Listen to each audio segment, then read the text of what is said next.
Gender stereotypes, scholars believe, are inadequate beliefs or expectations about the roles, characteristics, and behaviors of individuals based on gender.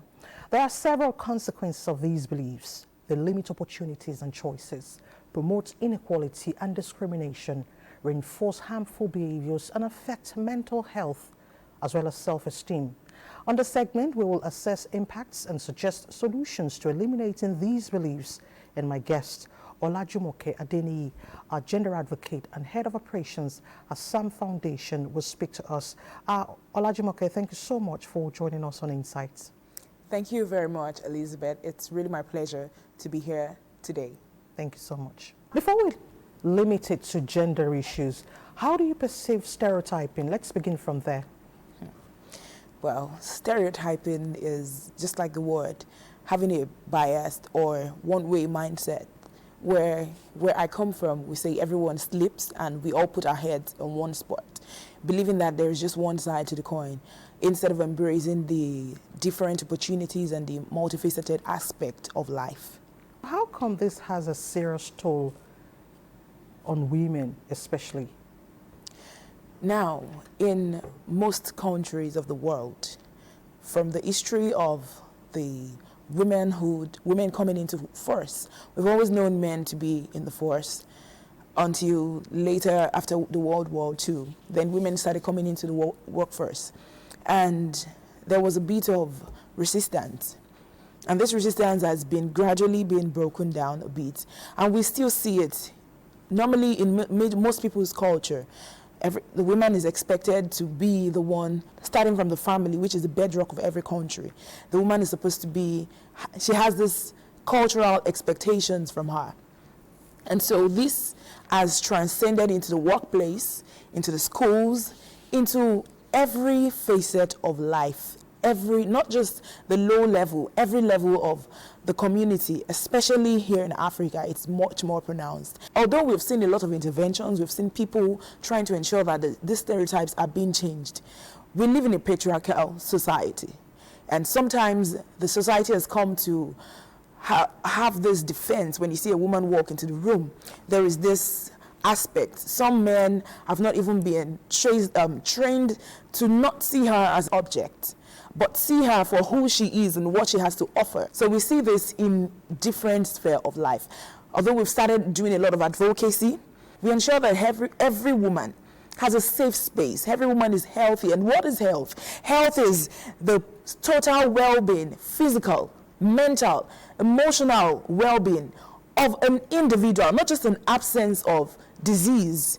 And so we ensure and we advocate strongly to ensure that we have an environment that is not gender stereotyped, not just an environment where we have people seeing a woman because she's a woman, no, but addressing her because of what she has to offer and the positive impact that she can make in the society. Additionally, one of our leaders mentioned it actually. You know, he's one of the E for she that I can't remember his name, in one of the State House of Assembly. He said that most of you men that are seated here, most of the things that you wore today was determined by your wife. If you dressed up completely from your head to toe, and your wife tells you that you're looking awkward, you will go back in regardless of your office. You go and change. And that's because when you give the woman the power, she has the opportunity, she has the influence, she has that grace. It's just a natural thing that's given by the Creator to each and every one of the woman. Because the woman makes the home, you give her a seed, she turns it to a child. You give her money, she gives you a good pot of soup. So there is really nothing to be defensive about or to stay stereotyped about. Instead, rather, to embrace and accept that complementary gift that has been given to us by our Creator. What are the factors that influence stereotyping? Now, some of the factors that affect gender stereotyping. Number one, the traditional gender roles. It has been there since as old as man itself. So we have this thing ingrained into the traditional society and the education. We grew up in a society where our ancestors believed that it was much more better for you to educate a male child than for you to educate a female child. Because why? You think she's going to grow old, go to her husband's house, and then forget about your name, and then that's the end. But that's not true. We have even employment opportunities. Some people, there are some roles that you're not even going to see a woman naturally just come into. But now, thank God, the narratives have been changing. We wouldn't see a woman being a cameraman before, but now it's been changed. We wouldn't see a woman say, oh, I want to be an astronaut. It's just because of the traditional cultural norms and what has been for a while. So it's change might, of course, encounter resistance, but eventually change has its own advantage, and eventually it's going to be for the good of everyone. Take, for example, one of the advantages of having a female in leadership position. We were talking about gender and sexual-based violence, and we discovered, according to research, that 1 in every 3 lady, every 3 girl, every 3 woman will be harassed. We found out that research has shown us that where you have women leading an organization, these roles, these incidences and occurrences tend to reduce drastically. Because why? They know it's a woman there, and she's going to make sure that she puts things straight and put things in order. How can a woman have a space that is peaceful and safe at the same time? Now, this begins at, number 1, the family. We can never remove the family from the center of the discussion, because at the heart of every nation, the family is the core of every nation. When the family is stable, then we end up having, when the family is stable, we have lesser crime rates, we have more productivity when people learn what they're supposed to learn at home. So from the family, we as parents should encourage our male children to take up roles. We don't just say, oh, it's time to cook, tell your sister to go and cook. No, everybody should get up and go to the kitchen and do what they're supposed to do. Number 2, the men should make a support. When you're a man, you should be careful of things you post on social media. Social media is now like one of the spaces where it's like a market, a village square that we used to have in the olden days. On social media, you don't post things that promote women as objects. On social media, when you see a campaign against gender stereotyping, you promote it, share it, let people know what you stand for. When you see somebody treating a woman and saying, oh, this is, even from a little girl, when a little girl, you're asking your little girl, don't tell her, would you like to be a nurse? Start by asking her, do you want to be an astronaut? Or do you want to be a surgeon? Start from don't negotiate with them from the least.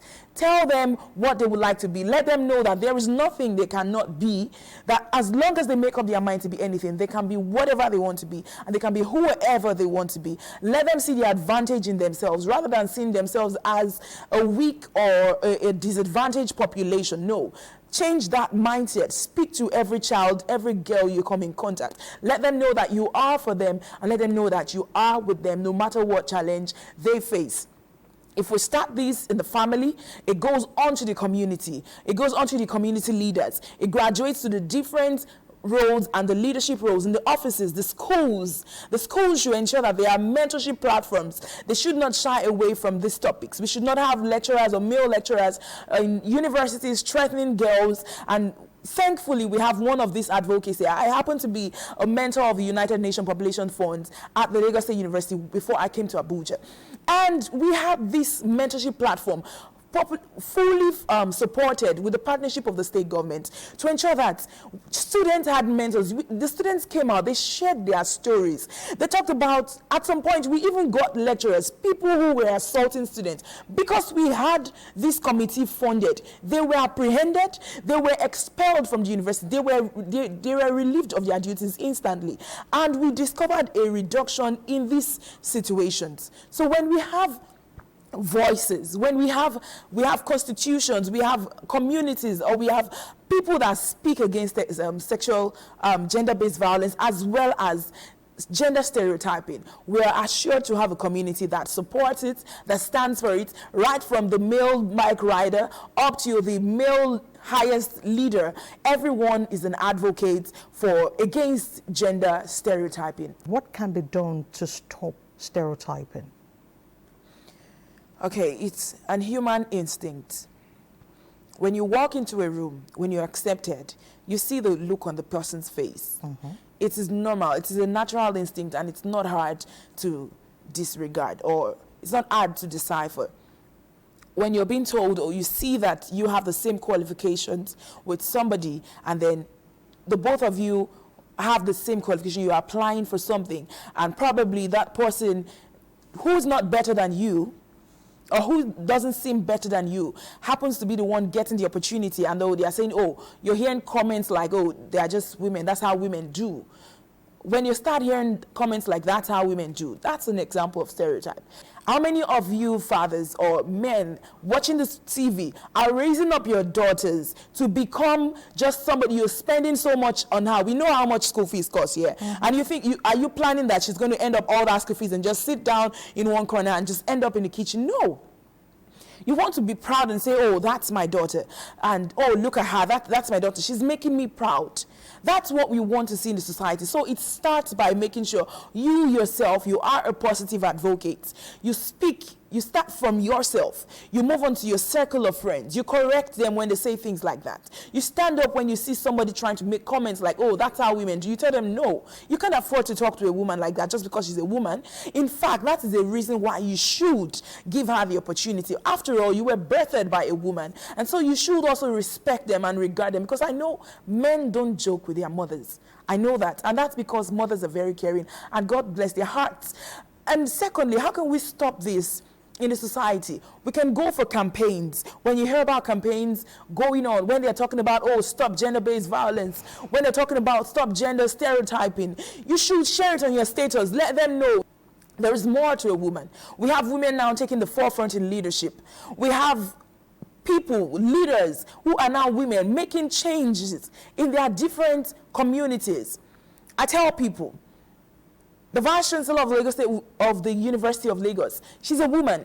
The Vice Chancellor of Lagos State University, she's a woman. These are people making changes. We have seen different women, even in our Senate, at our seats. The First Lady of this country, of course, is a woman. We've seen initiatives, women that have made changes from time immemorial. And they still keep making changes. Let that be your own standard when you look at the woman. Look at what she can offer. Looking at the women that have gone ahead of her, who have been successful, who have added value to the society. Don't look at her from the negative part of what some women have not been able to successfully portray the womanhood in the dignity that she is known for. After all, it takes a woman to bring you up to this point where you are. It took a woman. And then look at the positive value that woman has. And that is what you should use to relate with every other woman. Don't just look at them as, oh, she's just there, she's just an object, or she's just there. That's how they behave, that's how their mindset is. No, look at the positivity, because there is nobody that our maker created to be bad. No, there is a good in everyone as well as a good in every woman. Interesting. For every man or woman out there that has suffered this, how do we build the confidence of that individual? Thank you very much. It is never too late for you to build your confidence. It is never too late for you to start afresh. No matter what age, how long you think that this mindset has been going on, it is never too late to start afresh again. So we start first with that mindset. It is never too late. Secondly, begin to make conscious efforts to catch yourself if you happen to do this wrong and correct yourself. In fact, go out each day expecting yourself to be an anti-gender stereotype person or an advocate against gender stereotype. If you believe that this is who you are in your mindset, trust me, you will become it, because everything starts from a mind.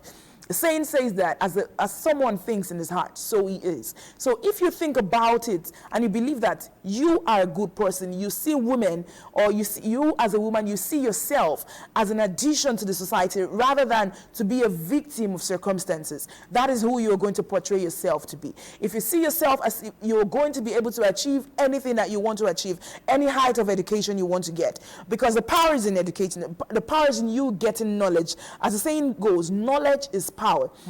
Get your knowledge, and what do you do with that knowledge? Do you make use of it? Do you use it to help other people? Or are you even, there are some women that are actually even against other women, but are you using your own knowledge to bring up other women, to bring up and go again, making positive change into the society? If each one can reach one, then we can make our community a safe space for each and every one of us and have the perfect utopia that we've always dreamed of. We need to see that we were all made to balance each other.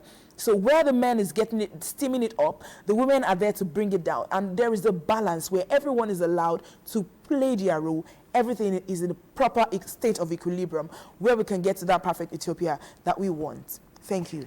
Olajumoke Adeni, a general advocate and head of operations, Hassam Foundation. We want to thank you so much for joining us on Insight, and thank you so much for your thoughts. Thank you very much. It's always been my pleasure. Thank you very much for this time, and I really enjoyed myself. Thank you. Thank you very much. And that's it on this episode of the program. Do join us same time next week for more on Insight. My name is Nnamdi Odipo. And I'm Elizabeth Omori. We'll see you next week. Bye for now.